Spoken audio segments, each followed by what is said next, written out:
All right, 3, 2, 1. Good evening, everybody. This is the DQ Football Frenzy, the best podcast show, YouTube shorts, whatever, ever in history.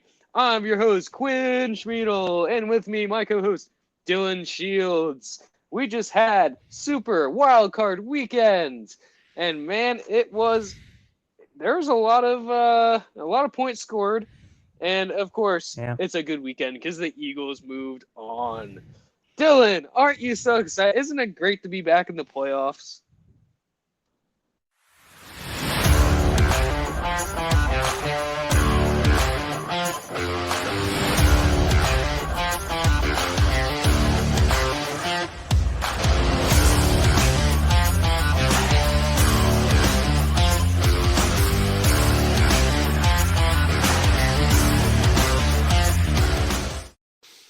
Yes, welcome, ladies and gents, to the DQ Frenzy as I have to swallow my Yinzer pride here to be professional tonight because we are on episode 17 already of the DQ Frenzy. That's crazy how we're already there. Wow, But time yeah, flies. it was super wild card weekend last week.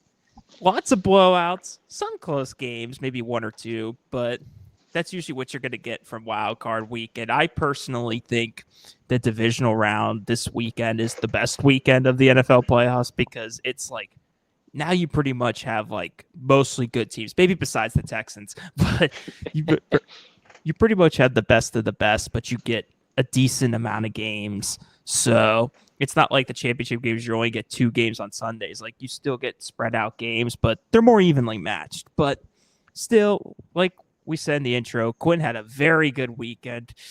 I did not, but it was no surprise. And because I am a selfish man, I'm going to start with my team getting absolutely blown out by the Ravens, 28-14. It was 21-0 at halftime, and yeah, just domination. I mean, stats wise, I'm just crying looking at these stats, especially at the rushing, because it was just terrible. I mean, 299 rushing yards, Quinn, to 29 for the Steelers. That's crazy. I mean, we got more passing yards, but that's because had to throw in garbage time. So, I mean, that's the only reason. 29 first downs to 11.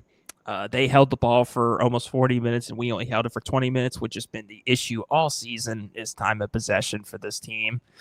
So, yeah, as usual for Steelers game reactions, gonna let Quinn Schmiedel here kick it off. What did you think of this Ravens drubbing the Steelers, and what do you think is the Steelers' future here and what they need to do? Well, I can't say I was super surprised with the outcome. I mean, I was surprised that Presti got 14.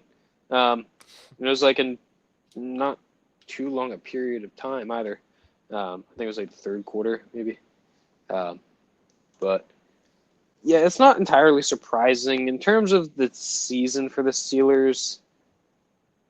I mean, the past few seasons, and we've talked about this, but the past few seasons, you've been like just fighting and reaching like winning record, 10 wins. Um, and I mean, this year you went, I believe it was 10-3 before the end of the month, and you had your losing streak, which obviously sucks. There's some issues that need to be fixed there.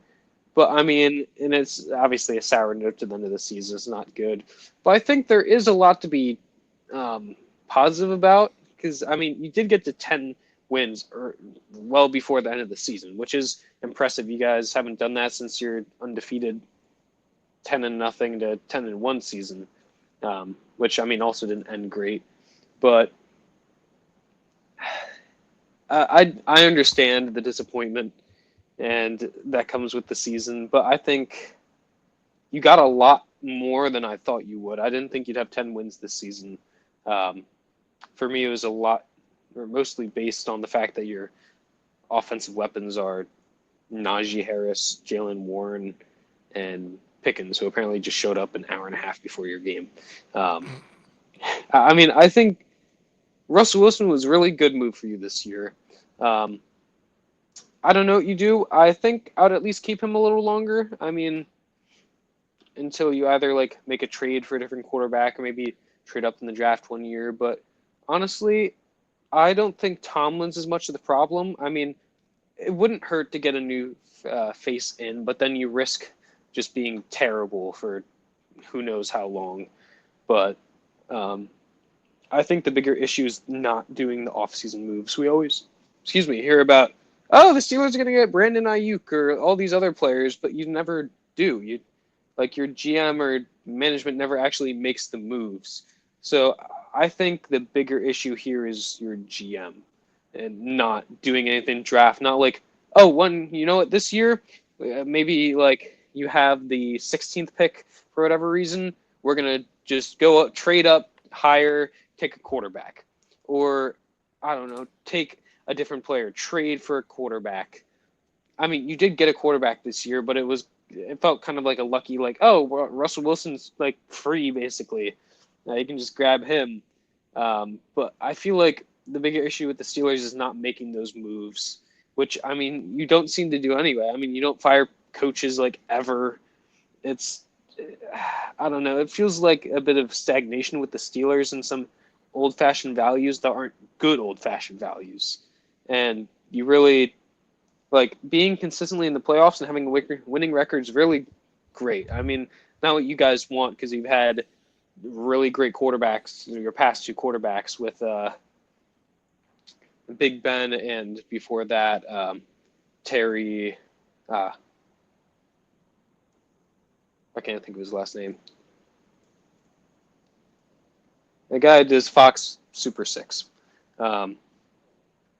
But so you're used to the success. But I mean, having a winning record and losing in the playoffs sucks every year, but at least you're there, and you really need those offseason additions to advance and get better and win that playoff game. Like, you have talent. Like, TJ Watt is fantastic. But, like, you need some help on the offense. You need, like, weapons. And, like, you guys are good at drafting wide receivers, although they may be a little dramatic. Say the least. Yeah, you gotta do something for your team and actually improve and not just. I mean, like, a lineman this past year was great. I don't know how well he did, but it's a good, like, simple but effective way to build your team. And so this year, hopefully, you take some, like, talent in the draft, someone good, maybe a really talented wide receiver or something. But you really got to improve. You got to upgrade your team in the offseason so that way when you get to the playoffs again next year, you have more talent to win that game. But, Dylan, I know you're going to have a lot to say, so give it to us. I should probably just stretch out a little bit here before I go off. Stretch your jaw a little bit, too. Oh, you believe me. Well, first of all, that Fox guy you were talking about, Terry Bradshaw, that was the Steelers QB. Right. And the thing is, though, there was a 30-year gap between him and Ben for the Steelers to find the guy to get them over the top and win them Super Bowl rings. So it's pretty much Terry and Ben with a whole lot of mid in, like, the middle of the part of the Steelers franchise over the years. Before I go off of my team, got to give props to the Ravens. I mean, if you don't think they're a Super Bowl contender, then you're nuts. I mean, they are. I mean, King Henry just puts them over the top. He's unbelievable. He kind of takes the pressure off Lamar to have to do all the, not only throwing, but all the rushing. He doesn't have to because he's got King Henry. And actually here, I got an early quote of the week here. I'm going to get mine over with and done early because, oh my God, wow. Because speaking of Derrick Henry, Lamar Jackson is our clip of the week because he compared Derrick Henry to watching Cars. So if this resonates with your childhood, then you're welcome. It looked like a movie clip. Like, you know, when, like, I'm going to give Cars. You watch the movie Cars? You're a little bit too old to watch Cars, but anyway, for kids, I was a kid when I watched Kids. I was a kid when I watched Cars, that's all I'm saying. But, you know, when Lightning McQueen just flashing past, and then it's like, that's how Derrick looked. He was running past, and all those guys just, it looked like a movie, bro. I'm not going to lie to you, but I'd rather be watching it than being on the opposite side of the ball. I know that. Well, if Derrick Henry's going to continue to be Lightning McQueen, then Buffalo better look out next week because they are in trouble. Yeah. So, yeah, they're an absolute elite team. Their defense got a lot better at the end of the year. They struggled early, but they've improved.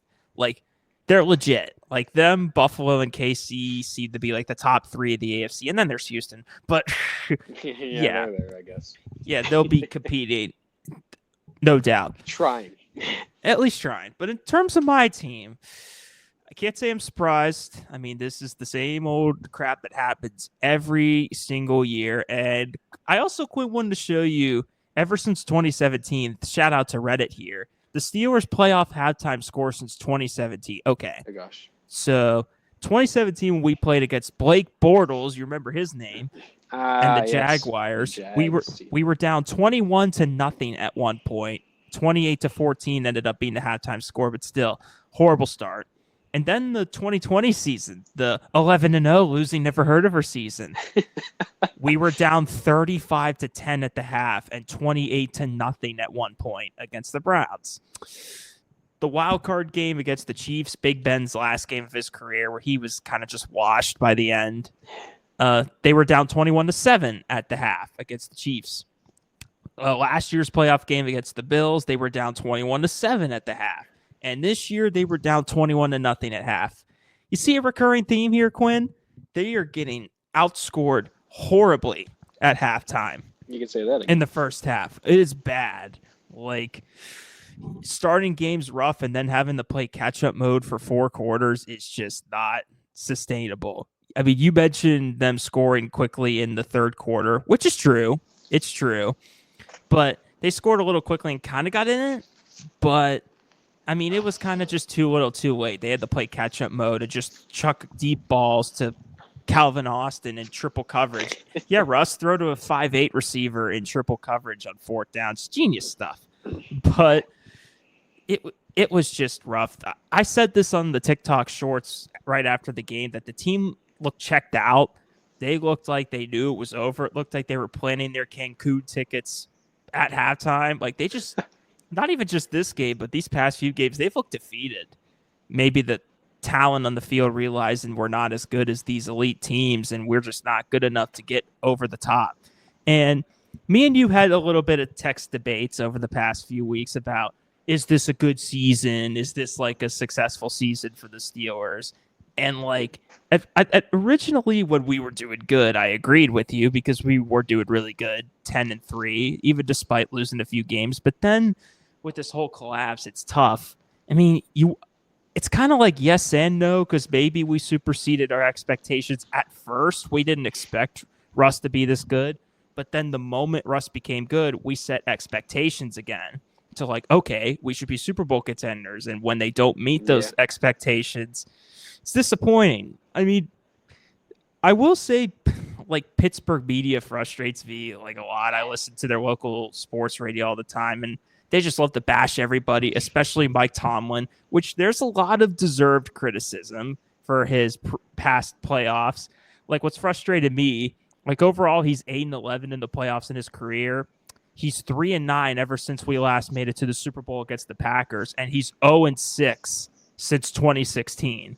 So there's reasons to be frustrated over him, and there's reasons that the fans are tired of the same old 10-7 season. Like, I understand you saying like, oh, you started 10-3, so you were a good team competing at one point. Yeah, that's true, but that's also saying like last year's Eagles was a good season when you know darn well it wasn't when you started 10-1 and lost almost every game and got crushed by Tampa. So it's just the fact that the Steelers tease us with this hope just to let us down just makes it all the more frustrating. Last year, I had no expectations for that team. Kenny was struggling.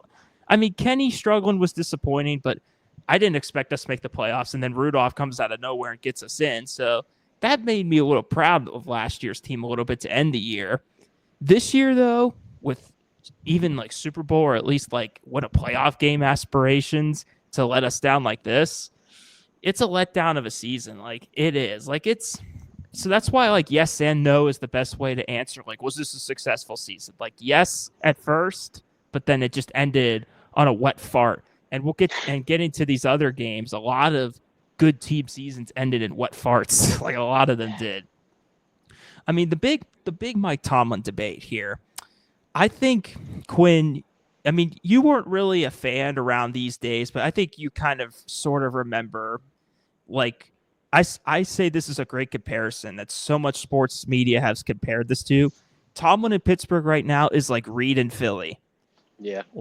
Like a legendary coach, a Hall of Famer. I will acknowledge that. Tomlin's a Hall of Famer, and so obviously is Reed. Like, good coach, good leader, had great teams. Might need a change of scenery in both sides to move on. Like, and again, going back to being frustrated with sports media, a lot of like Pittsburgh sports just wants to crap on Tomlin and just call him the most overrated coach and not deserve to be a Hall of Famer. Oh, the Super Bowl in 2008 was Coward's team, which might have been true, but Tomlin still had to lead the team.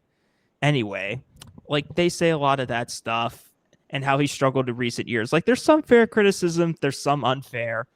I think there's nothing wrong with saying that Tomlin's a legendary coach and a Hall of Famer, one of the best coaches in our generation, while at the same time saying, but the Steelers and Tomlin need to move on. Like, there's nothing wrong with saying that. This isn't like pick one or the other. Like, oh, you either have to think Tomlin's a legendary coach and should never leave Pittsburgh, or that he needs to be fired. Like, no. I'm going to acknowledge that he's a hell of a coach, but at the same time say he might need a change. Like, that's how you put respect on Tomlin's name, but at the same time acknowledging the struggles of the franchise. And I think that's what's best. I know it's not, like you said, it's not fully his fault. Like, I'll admit, Omar Khan, the GM, was a little bit cheap when it came to the receivers. Like, Mike Williams ain't going to do it, buddy. Like, you can't just sign a wash Mike Williams and expect the receiving core to just be Pickens doing everything, especially with his attitude and his contract's coming up next year. They're probably going to keep him, but this might be make or break for him, not just physically on the field, but mentally. He needs to mature, or he might not be around much longer. Yeah. Najee also, I think he's in a contract year. I think this is his contract year. So I think they have to make a decision on him. Russ, they have to make a decision on him. I mean, if it were up to me, I'd move on from him just because, like, it just, as good as Russ was, I felt like the good games he had were against bad defenses. When he played the elite defenses of the league, he struggled big time and just lost his confidence. I said this again on the TikTok, which rest in peace to TikTok in about 9 days. But I said that both coordinators 100% need to go. And I know, look how much better your Eagles got when you got rid of your two bad coordinators and bring in two two competent ones. That's what the Steelers need. Arthur Smith is not a good coordinator for this league. Not for this 2024 passing and running quarterback league. Like, you're not in Tennessee anymore. You don't have Derrick Henry. I'm sorry. Like, no. Like, he needs to go. Like, this run, pass, old school offense is not sustainable. You're not going to beat guys like Lamar Allen or Mahomes like that. And yeah, I mean, and the defensive coordinator too, with his soft zone and his 4-man rushes and just too much reliance on the talent rather than coming up with creative blitzes. We could have had Brian Flores. I keep saying that, but we let him go to Minnesota. So yeah, I think coaching needs an overhaul. Tomlin, I don't think is going to get fired or traded, as much as I think it might be the right thing to do, because the Rooneys just don't do that. Like, we've had 3 coaches in like 50 years. The Rooneys don't fire people. They don't want to have to go look for a coach. They want to stick with what they have. And that's why I kind of said in the TikTok that they're complacent. Like, I know that might have been a bit mean to say that, but I think I think they don't strive for excellence. They just strive for stability. And that's what's frustrating. And you said, Quinn, you don't want to risk having terrible years. I would kind of take a bad year to get a good draft pick. I mean, maybe not this year because the QB class is bad, but like these next few years, it's better to be bad, but at least rebuild, than to be 9-8 and 10-7 every year and just have nowhere to go. You're in football purgatory when you're doing that. It's one thing if you're like a Broncos team that had no expectations and you go 10-7, make the playoffs. It's like, oh, you got a bright future.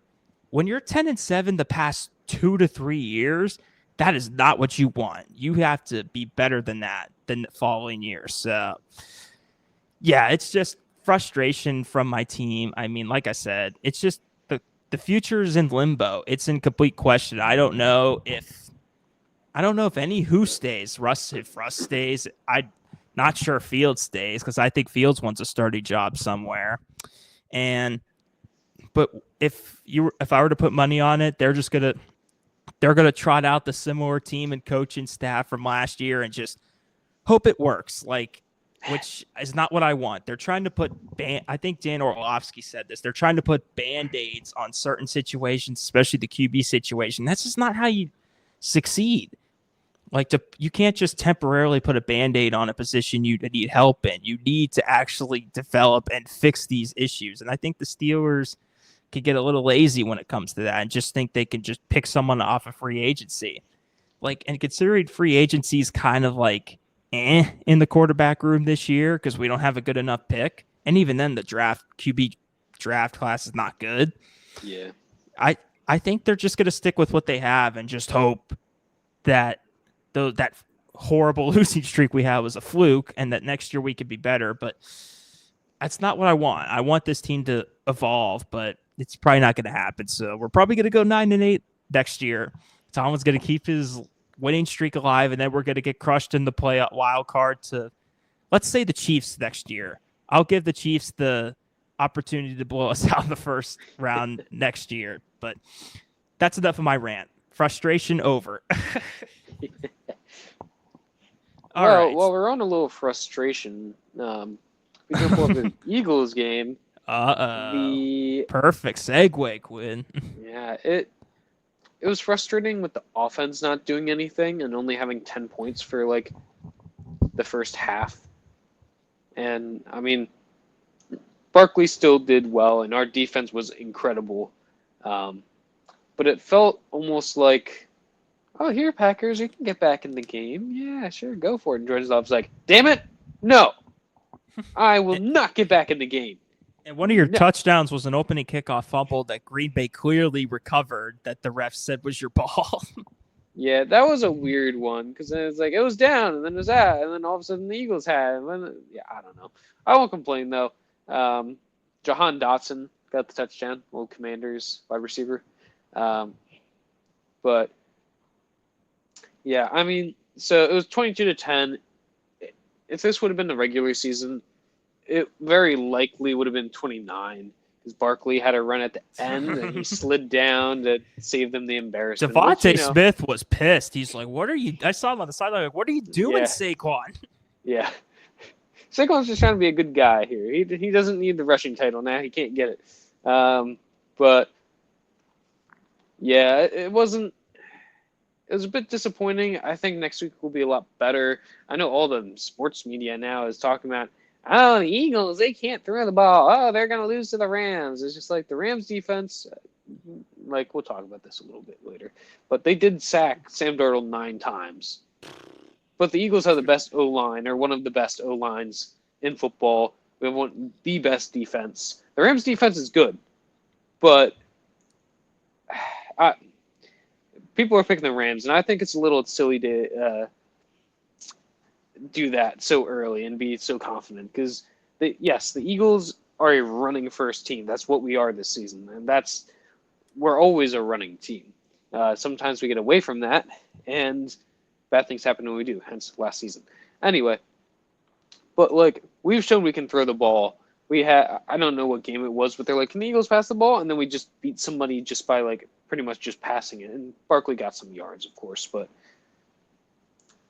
we can do it both ways. I mean, people are acting oh, Jalen can't throw to Brown or Goddard. And we started the game with a good few passes to Goddard in the first quarter.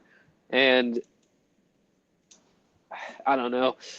I think people like to complain about the Eagles on the media because it's oh, the Eagles can't score in the first quarter was the narrative for how long. And then now we score 10 points in the first quarter and they're oh, the Eagles can only score 10 points. But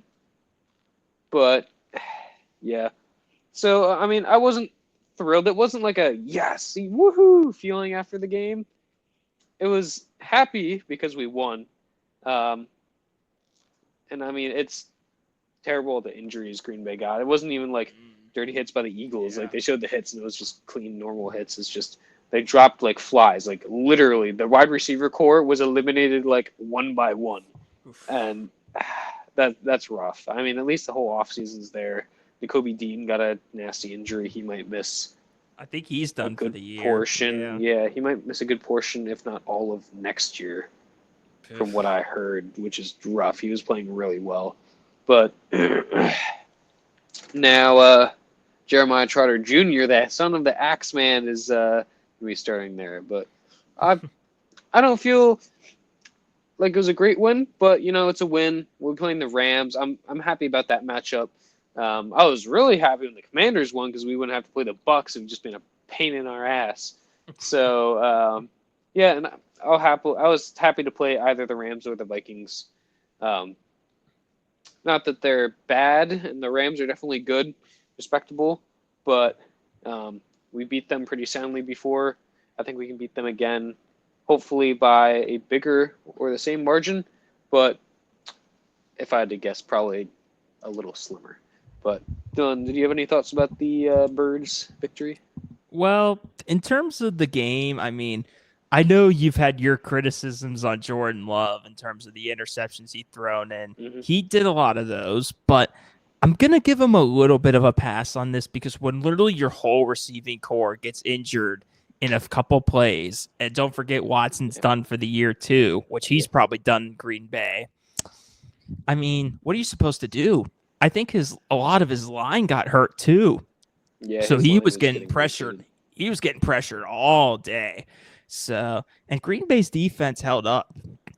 They played really well, and I think it was to be expected because Eagles and Packers are the two top defenses in the NFC. So, but I mean, there is a little bit of an overreaction to the struggle of the Eagles offense. I mean, we got to remember Jalen Hurts, 21 days since he's played a game. Probably going to look a little bit rusty, which he did a little bit. Yeah. But when you got Saquon Barkley, that amazing O-line, that more than makes up for it. I think this Rams defense, I mean, they got Jared Verse, and like you said, they got to Darnold a lot. I think it might still be a little bit easier of a defense to pick apart than Green Bay's was. Definitely. So, yeah, I just think the Packers, I mean, they had a lot of bad luck and were just in a rough division. So this was just the last team they wanted to play. They were, besides the Steelers, they were the team just didn't have any momentum in the playoffs, just lost to the Bears, which is just terrible in itself. So, yeah, I mean, it's not a surprising outcome at all. I mean, they were the only close-ish game besides the Commanders game. Everyone else just got shit stomped pretty much. But yeah, expected Eagles win. Kind of the way the Eagles win games, like hard-nosed, ugly football. We play good defense and we run the ball. That's how the Eagles like it, and that's why they're one of the best teams in the league. It's ugly, but we win. Yeah, I think there's no reason to panic for Philly. I just think people want to overreact because a lot of people hate the Eagles and want to see them lose. So definitely not me being one of them. Hey, I mean, you got one team left in PA. It's now true. You can root for the Eagles. Yeah. We'll see. Let's go to the first game of the playoffs. And this one was definitely the most shocking. One of the two games that I got wrong. And that was the Chargers getting steamrolled by the Texans here. Justin Herbert with arguably his worst performance, not just postseason career, but of his NFL career. And me and you, especially you, Quinn, is a big Herbert guy, but it's hard to defend this performance by Herbert against the struggling and injury-riddled Texans team.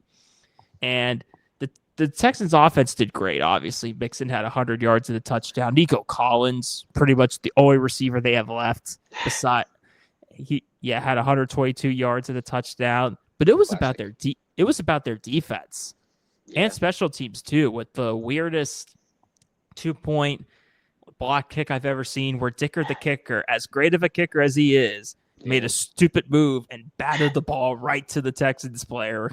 Yeah. So, Yeah, this was just a shocking performance. I would have expected this to be flipped, like 32-12 Chargers and the Texans play this bad. I did not expect it to be the Chargers that would do this, but it's the Chargers, so they chargered it. Of course they did. They saved it for the playoffs to charger it too. Yeah.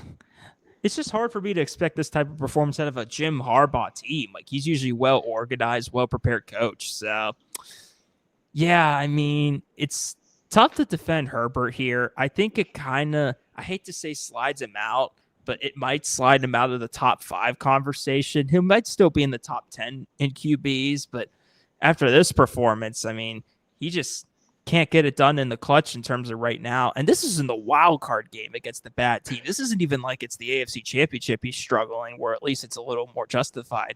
He struggled against maybe the worst team to get into the playoffs.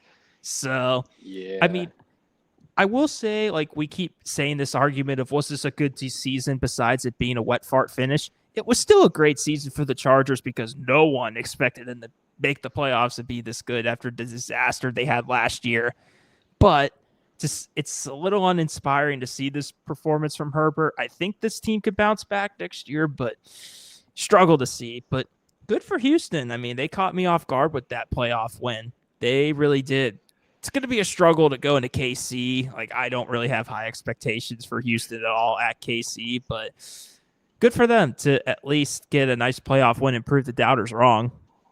Yeah, I mean, the Justin Herbert thing is rough. I mean, the internet is being very mean to Justin Herbert. And Quinn doesn't like that. I don't like it one bit.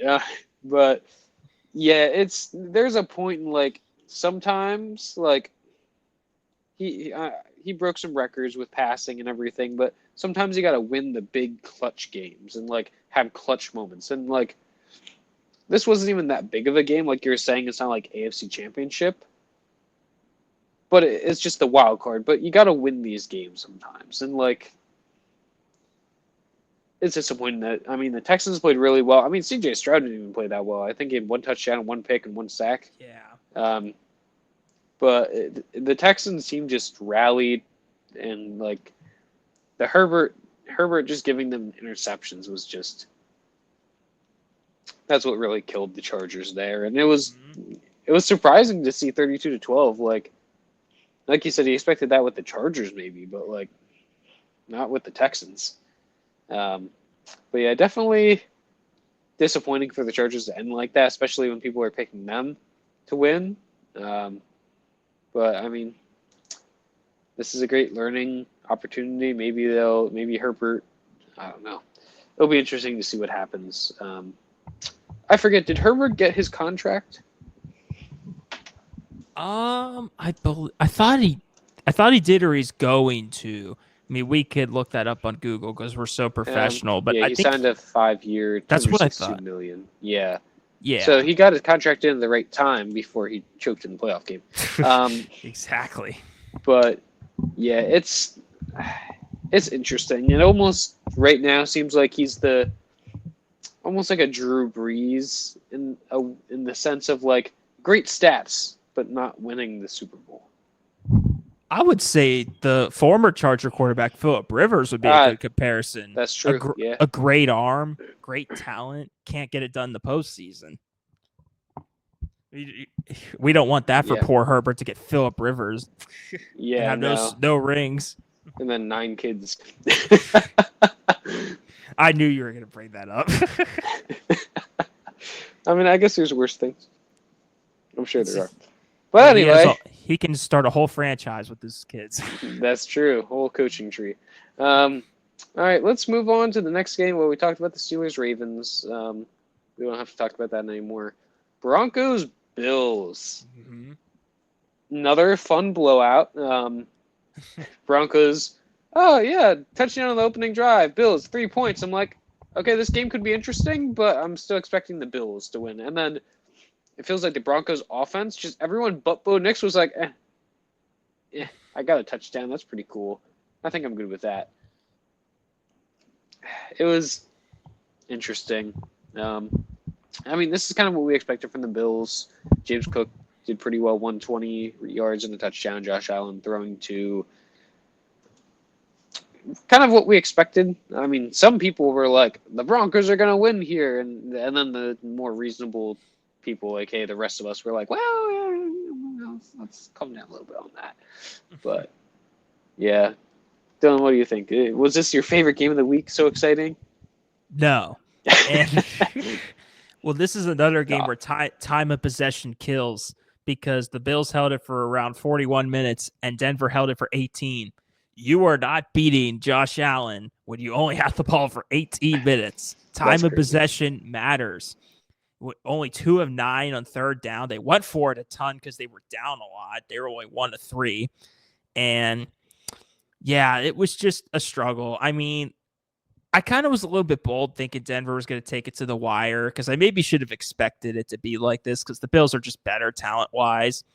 But, I mean, I think the immediate issue Denver has to solve is their running game. They literally do not have a running back. They have a whole lot of mid in the running back. Like, Bo Nix was their leader in rushing in the game with 23. Javonte Williams stinks.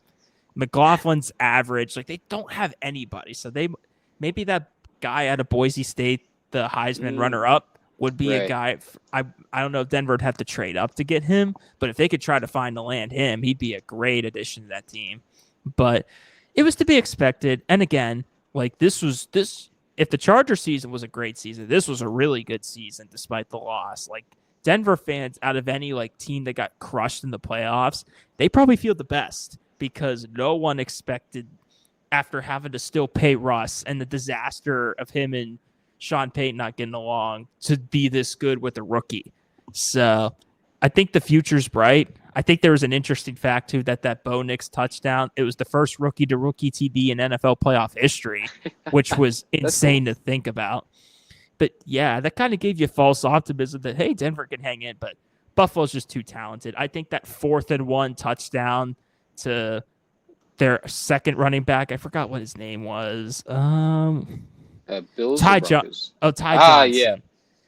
That kind of took the wind out of their sails.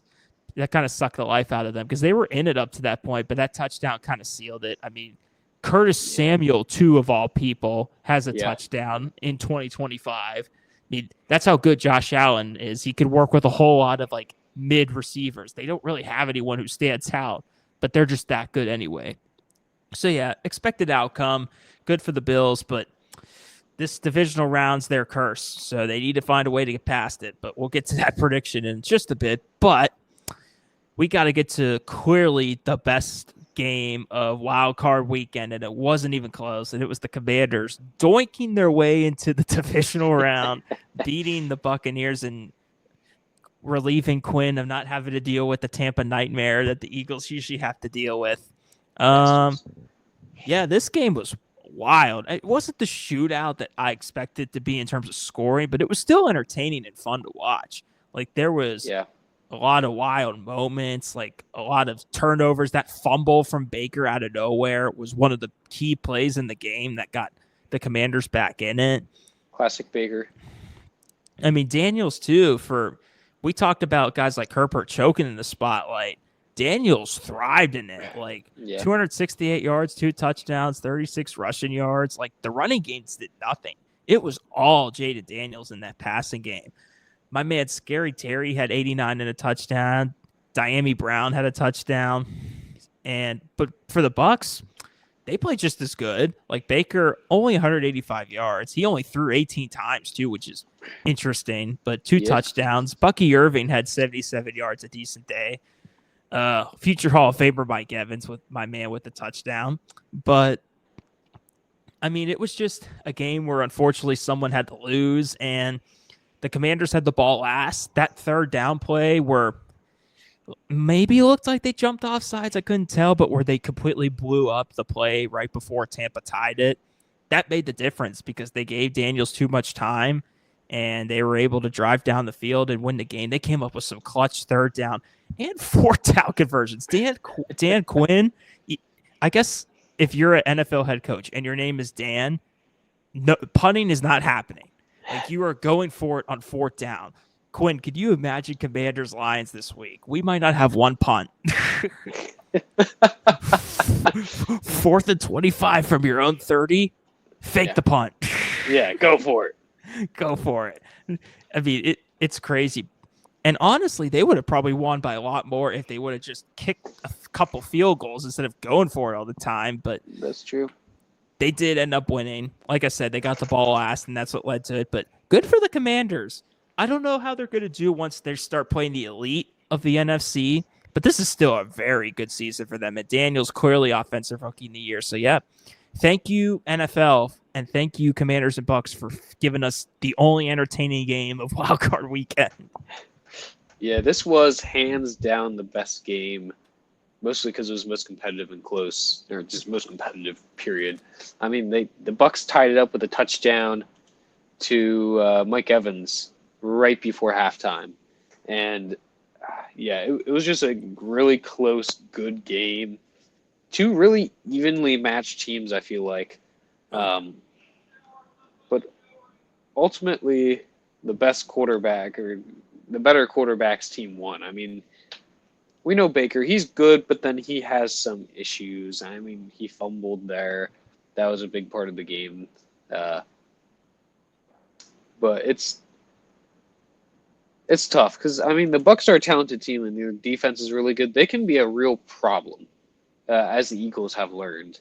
But, I mean, I was really happy because it's like, oh, great, Commanders, thanks for taking out this annoying thorn in our side. I really appreciate it because, yeah, we would have been playing the Bucs, but now we are not. And, yeah, I was actually happy for a Commanders win. That was interesting. Probably the first time that happened. And I won't say maybe the last because I'm sure they can do things for us in the future.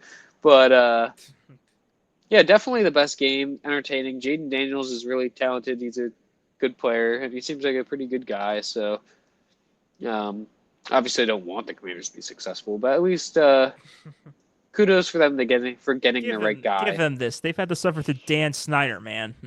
That's true, and poo water in their stadium. But yeah, so they found the right guy. The Giants could only dream, and the Cowboys definitely only dream. But That's yeah, all definitely. Jerry Jones is doing at this point, is dreaming. Yeah, really. Ben Schwartzman had a phenomenal little short about that. Phenomenal. But yeah, so definitely best game. The doink field goal in feels so like Commanders. Bears fans PTSD. Yeah, exactly. So, I mean, here in the NFC East, we win wild card games by doinking it in. But yeah, definitely a great game. I'm really happy with the outcome. But yeah, and then we'll move along right to the last game on Monday night. The Vikings taking on the Rams. The Vikings were sacked the same amount of times as how many points they had. 9, which we talked about. But that's just people were like, the Vikings are going to do well. They're 14-3. They'll be fine. Yeah, that the same wasn't record me. as the Eagles. I didn't think that at all. I actually predicted this because I know things about sports. We're a professional here. But yeah, this was just a beat down. TJ Hawkinson was like the only good player on the Vikings. I mean, you'd think with all the talent they have, even like Aaron Jones is a good running back. And then, you have Justin Jefferson and Jordan Addison, and they're just like, nah, I'm good. I mean, they're just locked down by the Rams defense. And surprisingly enough, Puka and Cooper didn't really do a lot for the Rams. I mean, it was Higbee that had the most receiving yards. Mm-hmm. And then Kyron Williams, I wouldn't say went off, but 76 yards is respectable. But it was mostly Kyron Williams had a touchdown, receiving touchdown. But, like, Davis Allen, tight end, had the other. Yeah, exactly. Who? Had the other Rams touchdown. But yeah, so definitely another kind of defensive and not masterclass, but a really good game from the Rams and them scoring just enough to say, no, Vikings, you cannot get back in this. You can have field goals and that's it. I will say we shouted them out and prayed for them last week, but for the people in LA suffer with the wildfires, I mean, hope that these families continue to hopefully evacuate and be in safe places. Yeah, absolutely. And it was kind of like a good thing for the Rams, like a feel-good win. I mean, the poor Chargers, I guess, don't get to represent LA. I guess they're kind of like the younger sibling that the parents want to forget about. Like the Rams are like the older, like more proud of sibling that represents LA. But yeah, like shout out to Arizona too for doing this so quick, because it was unexpected, but they did a good job of hosting, and there was a good amount of fans there to support them. Like there were Rams fans that came from LA, like on a bunch of buses to watch the game, which impressed me. So good for the Rams. Yeah, it was. Yeah, must be nice. Oh, Arizona in a good field. Crazy. Anyway, Quinn's not I'm not salty at all salty from that. No, not me. But I mean, just Sam Darnold obviously is like the big elephant in the room you have to talk about, because, and the announcer said it a lot, he needs to get rid of the ball. There were so many plays where he was holding that ball for way too long, and then he ended up getting sacked or strip sacked. I think it was funny. The Vikings had a strip sack overturned. Next drive, Sam Darnold fumble for a touchdown. But the O-line struggled a bit, but there were moments where Darnold just had no vision. There was like plays where I think Troy Aikman said where Sam Darnold could have literally went up the middle and rushed for like a good 7-8 yards. But instead he just stands there like a statue and runs into the defense. Like, you can't do that. You have to move around better in the pocket. I think he looked startled the past few weeks. Honestly, he's looked pretty startled. So it's his first playoff game, right? It is. Yeah, it was his first career game, so he might have had the jitters and everything, but. Yeah, it's tough, because obviously I'll ask you this, Quinn, too. We'll talk about what should the Vikings do with Sam Darnold. Like, you're fired. I mean, it sucks that 2 games diminishes his value, but it does. Like, it's the nature of the business. Like, when you lose to 2 legit teams, like, that's what happens. But you want to talk about overachieving seasons. Did anybody expect the Vikings to have 14 wins? Nobody. O'Connell is, despite this playoff loss, still coach of the year. It was still a really good season. I think you run it back with Darnold. I really do. I think you give him like a Baker-type contract where it's not for too long, but see if he could prove himself. Like, I just don't understand people that want him gone. And let's put in a guy who, yes, he's won a national championship, but like is coming off an injury. I don't even know if we know he's going to start at the beginning of the next year, be healthy, and just see if he has bigger upside. Like, I kind of don't get that.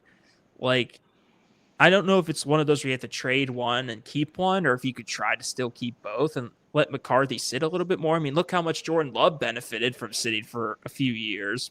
Yeah. So, just to lose. I just Sorry. Anyway, you're a Packers fan, by the way, but yeah, not a Love fan. I mean, I just think it's kind of, I know I sound like a little kid saying this, but it's a little mean if you get rid of Darnold. It's a little mean if you do it. Like, unlike me and just me being merciless for my team and saying Russ needs to go, Tomlin needs to go, everyone needs to go. I think I'll be nice here, and I think you should give Sam Darnold a shot. I think he can develop. I think he's in the best situation. Like, people are saying he should go to the Giants. If I'm Sam Darnold, I want nothing to do with that team. I do not want to be anywhere near New Jersey. I know there's Malik Neighbors and Tracy, but I want no part of that franchise, man. I'm in a really good situation in Minnesota. So, yeah, I mean, it was just a struggle for him and that team, but still a very good season. And for the Rams, boy, that average defense played above average tonight. Like, I think they were like middle of the pack most of the year, but Jared Verse, that pass rush showed up. Like, they did really well. And the offense felt like they didn't have to do that much. Like, Stafford had 209 and 2 TDs. And like you said, Higbee had a great game, but it was the defense that stole the show here and won them this game. So, yeah, I think they're going to, against Philly, play a little bit better than the first time they played them. I think they're a little bit healthier this time than when they played them. Now that they have all their star players, their defense is forming at the right time. They've got a big motivation to play for the people in LA. I think this is a team, I don't want to say that you don't want to face in the playoffs, but it's a dangerous team that people shouldn't overlook, including you, Quinn. Don't have your Eagles overlook them. Like, they're a good Yeah, team. they are. So, very impressive win for LA and the Rams. So, yeah, that's, like I said, mostly blowouts, but some close games for a wild card weekend. Before we get to Quinn's special segment, like around the league in terms of what's going on here. So, we might as well talk about the Patriots. Mike Vrabel is their head Yeah. coach, the new head coach of the New England Yeah. Patriots. I mean, I was saying that he should have been their guy all along and not Gerard Mayo. I know I think you said, Quinn, you kind of feel bad for him, but there were rumors of like Mayo kind of throwing people under the bus and people didn't like him. So if that's the case, I don't feel so bad for you. Yeah, no. So, but yeah, we talked about like Black Monday last week in the coach firings. But Quinn, what do you think about this Vrabel hiring and a former Patriot coming back to coach the team? I mean, I was saying it last week. I think it's a really good fit. I think everything comes together well for this, and is what both sides want. The Patriots like having their own people be coaches. I mean, Mayo was a former player, and I don't know how they messed that up, but yeah, I think this worked out very well. Vrabel got a nice off season and time to spend with his family and relax, and now he has to go to cold New England and coach them to a winning record in a playoff appearance. Maybe, I don't know. He has a really good quarterback, though. At least it seems so.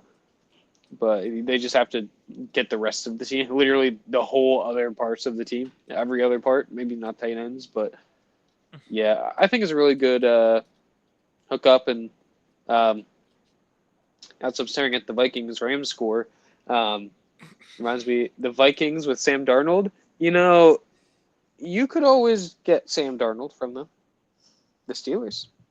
You're talking about what to do with quarterback situation. I just don't know how much I trust that team to develop him right. I think he's in a way better situation in Minnesota than us, but that's true. He does have like the number one wide receiver. But I forgot, because I just jumped right into the Vrabel thing, which, I mean, like I said, we expected it to be him. Seems like it makes sense. I saw the little bit of jokes because Vrabel's a very, intimidating guy, like not just of look, but of personality as well. Like it's well known. I think there's a bunch of jokes being like, oh, if this GM even tries to overrule Vrabel, that is not happening. Vrabel is doing what he wants. But yeah, I think you went back to Sam Darnold. Do you think he stays a Viking, or do you think he's going somewhere else and McCarthy's their guy? The reasonable part of me says that I think they should keep him, even just for McCarthy to sit behind and learn. Maybe not exactly learn everything, but maybe some of what not to do. But and maybe they can bring in like a veteran, like maybe Flacco, and be like, "Hey, look, McCarthy, learn from him." You know, Flacco. Yeah, never retires. Yeah, but I think it'd be the good move to keep him for one more year. Maybe like I think we were talking about this last week, like Baker type contract. I mean, the past 2 games have been disappointing, so the unreasonable part of me says, get rid of him. Start McCarthy. Give him the experience. And then just because of how he's looked and how he's played, I mean, this was his first playoff game, so maybe he did get like nervous and like, I get that, but you can't be doing that really as a quarterback in the league. I mean, maybe he wasn't coached right for it either, but I don't know. I'm sure he'll get, if he leaves the Vikings and part ways, he'll get a good contract with like the Browns or he's the going back to the Jets. It's destiny. Oh no. He's gonna see ghosts all over again. Either way, he's gonna get paid. By whom? We don't know. How much? We don't know. But yes, he is. Final topic before we get to the special segment, and it should be one of Quinn's favorite things to talk about: the incompetence of the Dallas Cowboys. So they took a while, as usual. Jerry Jones took a while to do this, but finally they let Mike McCarthy go, and he was let go from the Dallas Cowboys.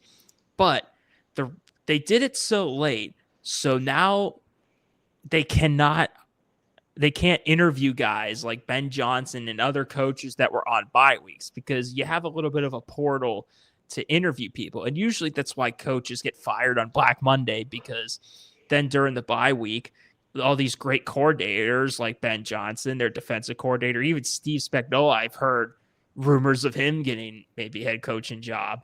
But Jerry Jones decides, I'm just going to wait like a week or so to fire him. Now you can't interview them. Now you have no chance. Now you can't interview them till the season's over or they're eliminated. So that just goes to show, again, the incompetence of Jerry as an owner and a GM. But then also some of these names that he's saying. I mean, I know he probably wanted Belichick, but again, you waited too late to do that. Maybe if you could have fired McCarthy earlier, you might have had a shot. Now Deion Sanders is the big name that's being rumored to be their coach. And as good as Deion is at college, and he's a great leader and everything, I don't know how much he's going to resonate with the NFL. And if somehow they land with Deion, does that mean his son comes along with him? I mean, Quinn, I think it's no secret. You and I know that Jerry Jones should have been ousted as like a GM guy like a long time ago. He seems out of touch to me with the modern NFL and how you're supposed to time these type of moves. He just thinks he could take a sweet ass time and get away with it. And no, you can't. You cannot do that. I mean, he took his time with the Dak contract and the CD contract, and it frustrated them. But the turmoil. I don't even think Jerry needs to be ousted as like a GM. I just wish they would find a way to get him to sell the team, because I think he's just the issue there. And he's going to remain the issue there as long as he's still the owner. He's kind of like the opposite of the Rooneys to me. The Rooneys like are barely in the media, are barely interviewed, really don't. I hate the sons of the Rooneys, like don't know much about football. They aren't football savvy. Like they aren't. And they don't have really big egos. They're kind of cheap. And they kind of let the GM and Tomlin do all the work. Jerry's the opposite. It's his team. He runs it. He makes the decisions of everything. And I just think a good franchise, you need something in the middle. You can't have a dictator, but you also can't have an owner that does nothing.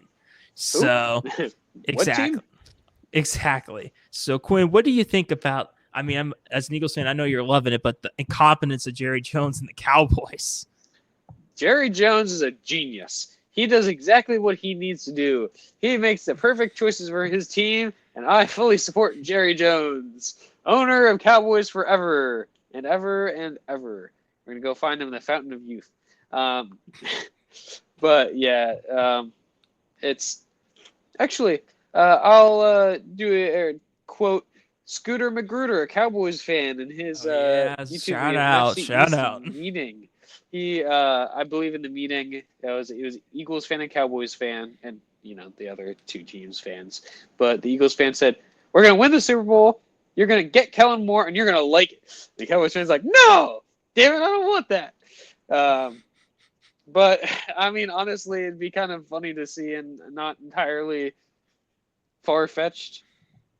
Thinking back, it was kind of weird how I think it was the Bears are like, "Hey, Cowboys, can we interview Mike McCarthy?" And you're like, "No, stay away from Mike McCarthy. What the heck was up with that? We want to fire him first." Yeah, I don't know, man. That was weird. But yeah, it's disappointing because I like having Mike McCarthy as their head coach because, it's Mike McCarthy and he's kind of bad, especially now. So I don't know. It's their head coaching search is going to be really weird. Going to want some big name. Again, bench warmer brand. He describes it perfectly. Shout out to bench warmer brand. Like it's all about big names. It's not about people that make sense. Yeah, and I like it because it means dysfunction and failure for the Cowboys. But you could say it's dimwitty. Yeah, exactly. Dimwitty, indeed. But yeah, it's weird. Like you said, Jerry Jones is too controlling, and I guess he's like, I am powerful, man, so I do things on my terms and my timeline. And it doesn't really work that well in the NFL. You got to make the moves because you got to attract players, especially players with big egos and people with big egos to your team. And hopefully not too big, but I mean, NFL players are arguably I'd say on average, probably have bigger egos than most people because they get paid millions of dollars just to hit people because there's a ball nearby, you know? But Well, instead of paying millions of dollars to players, he wants to pay millions of dollars for a big screen that the ball hits the roof of because yeah. every punt goes up and hits it because the damn screen is so big. And of Great course, a inv- building that lets the sun in, so it blinds their quarterback half the time. Oh, yes. It's crazy Genius dysfunctional. investment. Yeah, so glad he's not my owner. But yeah, crazy classic Cowboys, haha, suckers. Yeah, as much as the Rooneys have frustrated me in recent years, like at least I don't want a Jerry Jones. Like I'll take that. So, yeah, it's time to move on, Quinn. It's your special segment. I don't have an intro for it, unfortunately. I might come up with one once I find out what it's really about. Come up with something a little creative. But Quinn, it's all you, man. Take the floor. So, this is a bit of a reimagined Disappointing Dimwits because I've been thinking about it throughout the year, and like it's funny to focus on like how badly people are doing in that like horrible failures that happened during You the guys season. suck. Exactly, but there's a lot of negativity in the world, and like I'm overall a positive, happy guy, and like focusing I'm on the not. negative all the time isn't that great. So we are rebranding the segment and reworking it.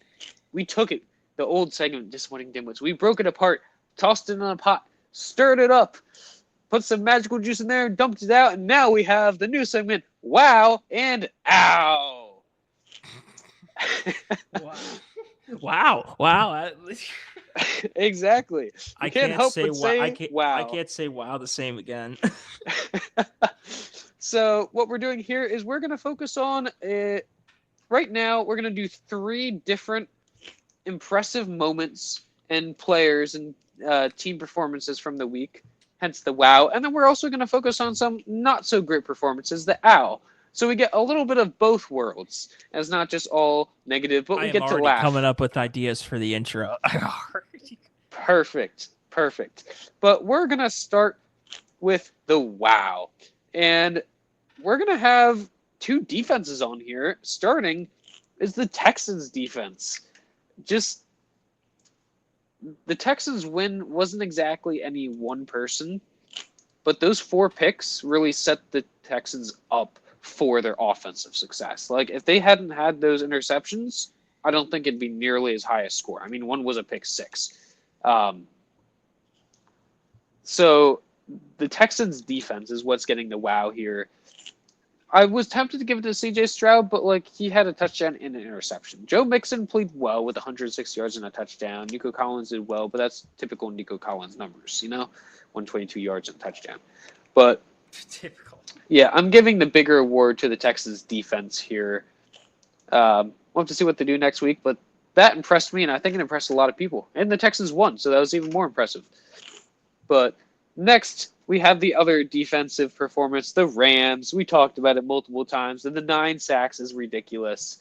Their defense, I believe, since the Eagles game has stepped up and been, I don't know the number, unfortunately, but they've been one of the better defenses. They've been playing really good. So, and keeping the team with the best wide receiver, arguably in the league, a very good another receiver, one of the better tight ends in Hawkinson, and a pretty darn good running back, and a remade quarterback who's playing like out of his mind for his previous experience this whole season. It was impressive, and definitely a bigger margin between the 2 teams than I thought it was going to be. So kudos for the Rams shutting down Sam Darnold and the Vikings. I guess I should say Justin Jefferson and the Vikings. But finally, the last wow is Jaden Daniels and the Commanders pulling out that really close win over the Tampa Bay Buccaneers. We talked about a lot of these games already, so I won't go into too much depth with all of these. But the Commanders pulling out that win, like you said, Jaden Daniels was instrumental in that. He really led his team to the victory there, and he had a darn good first playoff game. So kudos to him. All his flowers and roses and awards. It's probably not going to be so pretty next week, but who knows? Maybe he'll be on WoW again next week.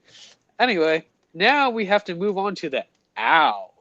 Now we're going to start with the same game, exactly the same game that we started with, the Texans Chargers, and the same point. Justin Herbert's 4 interceptions. He's got to step it up in the big games, and he's got to have that statement victory that starts him out on like his path to being one of the best quarterbacks in the NFL. But unfortunately, he hasn't. He needs to.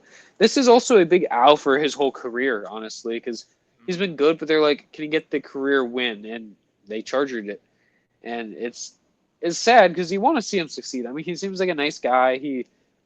He plays well, but he's just not getting that big win he needs, and his reputation is going down, and that's an ow. Another ow is the Broncos offense besides Bo Nix, and I did want to say besides Bo Nix because he played pretty darn well, but the rest of his offense were just like, it was just kind of pathetic. Ass. Yeah, exactly. I mean, you said their rushing game was just trash. Bo Nix rushed for 43 yards. That was the highest. Nix was 29 yards. And then their offense, or their receiving core, didn't really do a lot either. Cortland Sutton had 75 yards. That was the best performance. It was just kind of disappointing. I mean, their best play was that touchdown in the first quarter on their first drive. And it was a good season for the Broncos, but it hurts when some people are saying, oh, yeah, you can maybe upset the Bills, maybe compete a lot more than just 7-31. But it happens. They're hurting right now. They're probably saying, ow. And finally, the last ow, and this is a literal ow, the Packers and their injuries. Their wide receivers, every one of them said, ow, ow, ow. Probably not exactly. There's probably more explicits and other words being said, but it hurts to have all those injuries and just not be able to play. It almost feels like the Eagles-Niners, how we knocked out like all of their quarterbacks and they just didn't have a chance. And I mean, the Eagles are a physical team. Maybe it's just that gets to people, and over a long season and just our play style might just be too much. But yeah, a literal ow here. And we talked about this as well. Packers, ow. Hopefully they all get better and recover and show up again next season hungry and ready to play. All right, Quinn. I'm impressed. I'll definitely come up with a cool creative intro for it. But I'm excited. I know what I do have a creative intro for. Predictions, and it's divisional round time. We're getting down to the nitty-gritty. You stink! Absolutely terrible, man.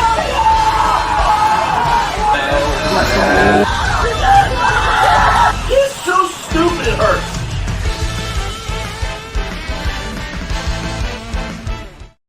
And I sounded very corny when I said nitty-gritty, but anyway. That's fine. Quinn, I'm going to give the reins to you in terms of the presentation of the predictions, since we want to hear your lustrous voice. So take it away, Quinn. Well, welcome to the divisional round matchup of the NFL playoffs of the 2024 season.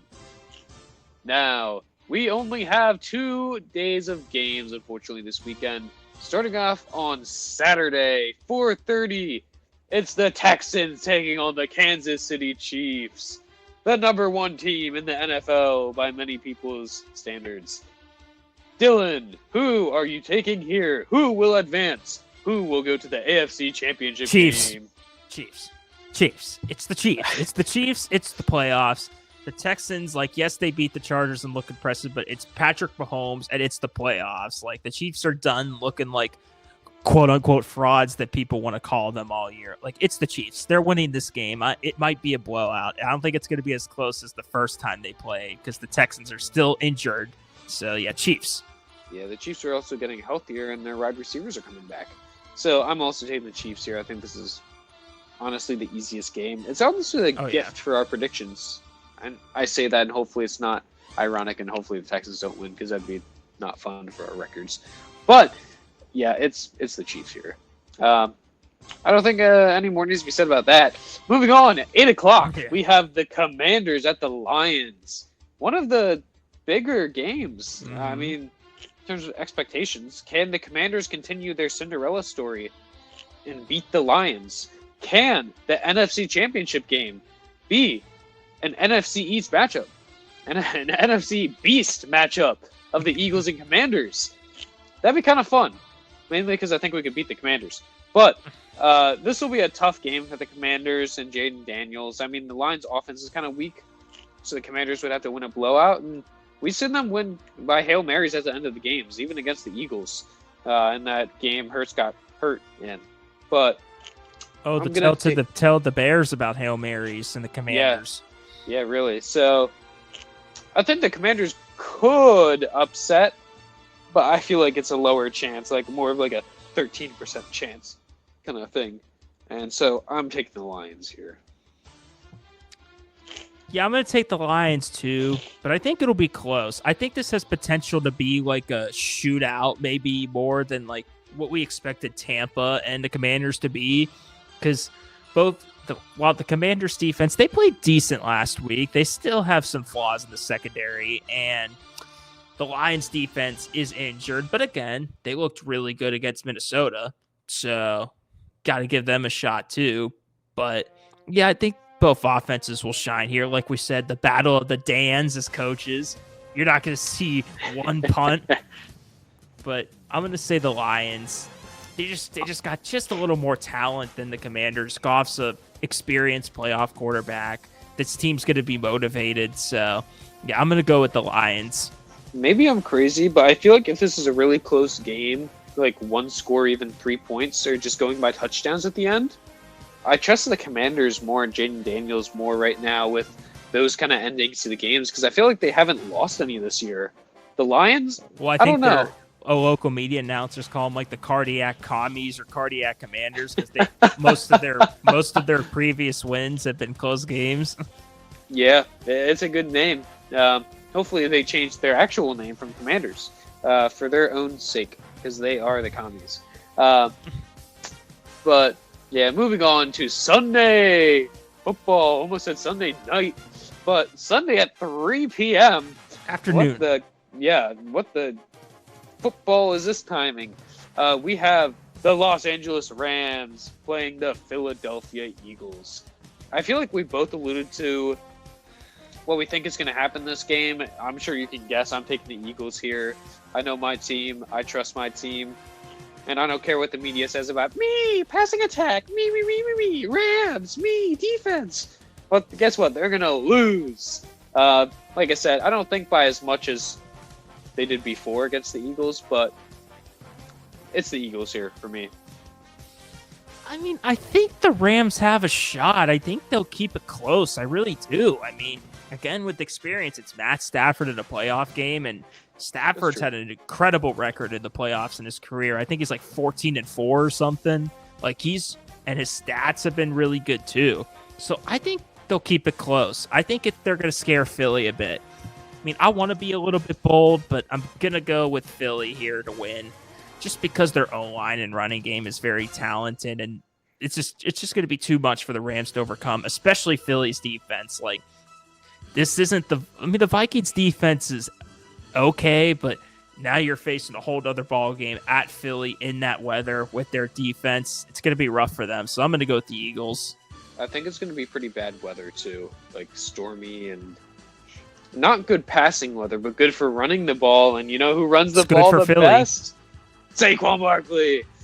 And then finally, the most exciting matchup of the divisional round. Game of the year. Arguably It's the Baltimore Ravens taking on the Buffalo Bills. Winner of this Dylan. game's the MVP. Yeah, that's true. Dylan, who are you taking here? Are you taking the lame little birdies from Baltimore that you hate and despise with all of your fibers of your being? Or are you taking the kind, the family-friendly, the beloved and bad, historically bad Buffalo Bills? Well, they go through flaming tables, so I wouldn't say family friendly, but I'm going to go with the team that I despise and hate the most. Yes. I'm going to go with Baltimore on the road. And I'm not confident with this pick, but I also wouldn't be confident if I picked the Bills just because it's so even. This is not going to be a blowout like the previous time they played. I think this is going to be close because it's the playoffs. I just like the Ravens roster better than Buffalo's. As great as Josh Allen has been, Lamar's been even better. As good as James Cook has been, Derrick Henry's been better. As good as the receivers of the Bills have overachieved, the Ravens receivers are that much better. Like Mark Andrews is a better tight end than Kincaid is. Zay Flowers, I think they're trying to see if he could be back, but even if he's not, I just like the Ravens upside and Lamar and Derrick Henry, the dynamic duo, and the Ravens defense just getting a lot better. I like them on the road. I really do. I just think this is not a good matchup for Buffalo. I think the Ravens I don't think they're going to get like 300 rushing yards like they did on the Steelers, and I think it'll come down to the wire, but I just think the fact that the Bills have to rely on Allen a little bit too much sometimes is going to cost them again. So, yeah, give me Baltimore here. We're going to get a rematch of last year's championship game. Yeah, so briefly, apparently Zay Flowers was the only Raven not practicing today.